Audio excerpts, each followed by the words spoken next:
Hindi ka ba nagtataka kung bakit pagkagising mo ng umaga tapos, alam mo yon depressing yung pagkagising mo or biglang may malungkot na nangyari or may balita kang nalaman na nakakalungkot or nakakababa ng vibration ng energy mo, yung day mo magiging full of negativity na.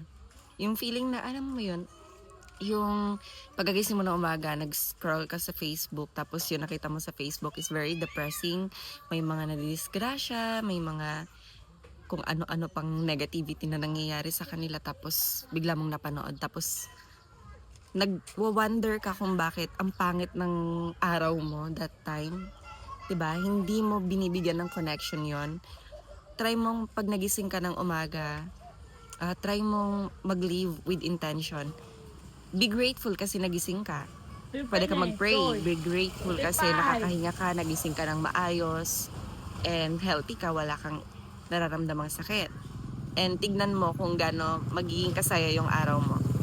And ito yung parang pinakamagandang technique din na natutunan ko.